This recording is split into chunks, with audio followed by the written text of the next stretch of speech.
pagi anak-anak, apa kabar anak-anak ibu semuanya? Ibu harap kalian semua dalam keadaan baik dan ibu juga berharap bahwa anak-anak akan tetap semangat dalam melaksanakan pembelajaran meskipun pembelajaran kita belum dapat dilaksanakan secara tatap muka. Baik, pada pembelajaran bahasa Indonesia kali ini kita akan membahas mengenai hikayat. Tujuan pada pembelajaran kita kali ini yaitu mengidentifikasi nilai-nilai yang terkandung dalam hikayat. Baik, jadi sebelumnya Ibu ingin tanya, apakah anak-anak sekalian ada yang tahu apa sih itu yang dimaksud dengan hikayat? Baik, jadi hikayat adalah karya sastra lama yang berbentuk prosa yang mengisahkan kehidupan keluarga istana atau kaum bangsawan, orang-orang ternama, orang suci di sekitar istana dengan segala kesaktian, keanehan, dan mukjizat tokoh utamanya. Dalam hikayat juga kebanyakan kisahnya berakhir bahagia dan dimenangkan oleh tokoh yang baik sebagai tokoh utama atau pahlawan. Jadi wajar saja, hikayat biasanya dibacakan sebagai hiburan atau pelipur lara, bahkan untuk membangkitkan semangat juang seseorang. Dan adapun beberapa nilai-nilai yang terkandung dalam hikayat. Yang pertama ada nilai religius. Nilai religius ini merupakan nilai-nilai kepercayaan terhadap Sang Maha Pencipta. Dan yang kedua ada nilai sosial. Nilai sosial ini merupakan nilai-nilai yang mencerminkan norma-norma berinteraksi terhadap sesama. Dan yang ketiga ada nilai budaya. Nilai budaya merupakan nilai yang berkaitan dengan adat istiadat dan kebiasaan yang berlaku dalam masyarakat tertentu. Dan yang keempat juga ada nilai moral. Nilai moral ini sama juga dengan nilai etika, yang merupakan nilai-nilai yang berkaitan dengan baik buruknya suatu perbuatan yang berlaku dalam masyarakat. Dan yang terakhir ada nilai pendidikan. Nilai pendidikan merupakan nilai yang berkaitan dengan hal-hal yang menyangkut kegiatan belajar mengajar baik di sekolah ataupun di luar sekolah. Baik, dari penjelasan singkat Ibu mengenai materi hikayat, Ibu telah menyediakan satu video animasi mengenai hikayat. Jadi teruntuk siswa Ibu dipersilahkan untuk menyimaknya dengan baik ya. Baik, langsung saja Ibu putar videonya.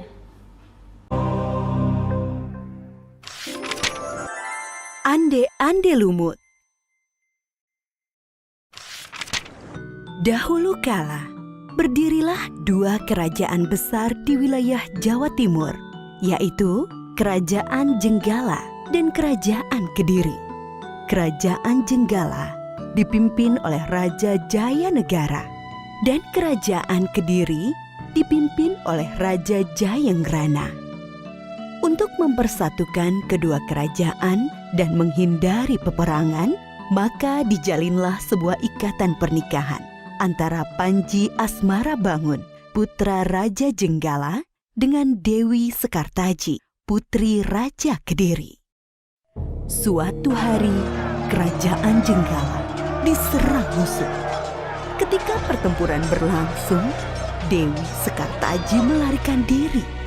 Dia menyamar sebagai gadis desa dan tinggal dengan seorang janda dengan 3 orang putrinya, yaitu Klenting Abang, Klenting Ijo, dan Klenting Biru.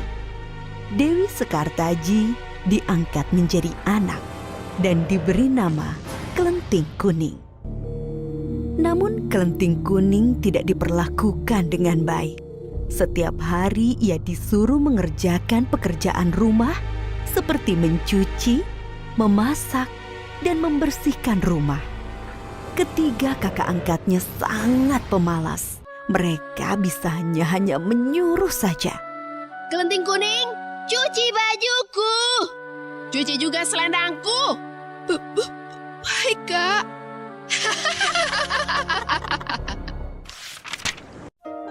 Kerajaan Jenggala telah kembali aman. Panji Asmarabangun telah berhasil mengalahkan musuhnya yang menyerangnya. Tetapi ia sedih karena Dewi Skartaji telah meninggalkan istana. Ia pun bertekad untuk mencarinya. Ia mengerahkan para pengawal untuk mencari keberadaan Dewi Skartaji.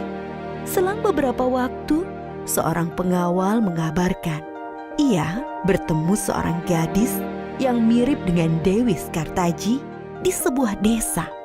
Panji Asmarabangun berangkat ke desa Dadapan. Desa itu berseberangan dengan desa di mana Klenting Kuning tinggal. Ia tinggal di rumah Mbok Randa. Ia menjadi anak angkat Mbok Randa dan menyamar sebagai Ande-Ande Lumut yang sedang mencari jodoh. Berita tentang Ande-Ande Lumut mencari jodoh segera tersebar. Klenting Abang, Klenting Ijo, dan Klenting Biru berdandan secantik-cantiknya untuk melamar Ande-Ande Lumut. Tak lupa mereka memakai perhiasan dan pakaian yang bagus. Klenting Kuning, kamu tidak usah ikut melamar. Kamu di rumah saja. Pergilah ke sungai dan cuci semua pakaian kotor itu. Perintah Klenting Biru. Mereka pun segera berangkat. Klenting Kuning segera pergi ke sungai untuk mencuci. Tiba-tiba datanglah seekor burung bangau dan memberinya sebuah cambuk. Pergilah melamar Ande-Ande Lumut agar kamu dapat bertemu dengan Panji Asmarabangun. Dan bawalah cambuk ini, kata sang bangau. Klenting Kuning pun bergegas pergi ke desa Dadapan. Sementara itu, ibu dan ketiga kakak angkatnya sudah sampai di tepi sungai. Mereka bingung, tak ada satupun perahu yang tampak. Jembatan juga tak ada. Lalu bagaimana mereka menyeberang? Sungai itu sangat luas, dalam, dan deras arusnya. Tiba-tiba muncul seekor kepiting raksasa bernama Yuyu Kangkang.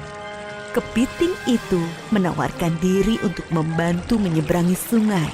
Dengan syarat mereka harus mencium Yuyu Kangkang. Mereka menyanggupi persyaratan itu. Satu persatu mereka naik ke punggung Yuyu Kangkang untuk menyeberangi sungai. Beberapa saat kemudian, sampailah Klenting Kuning di tepi sungai. Ia pun bertemu dengan Yuyu Kangkang. Yuyu Kangkang menawarkan jasa untuk menyeberangkan dengan syarat Klenting Kuning harus menciumnya. Klenting Kuning menolak syarat itu. Ia memaksa Yuyu Kangkang untuk memberangkatkannya.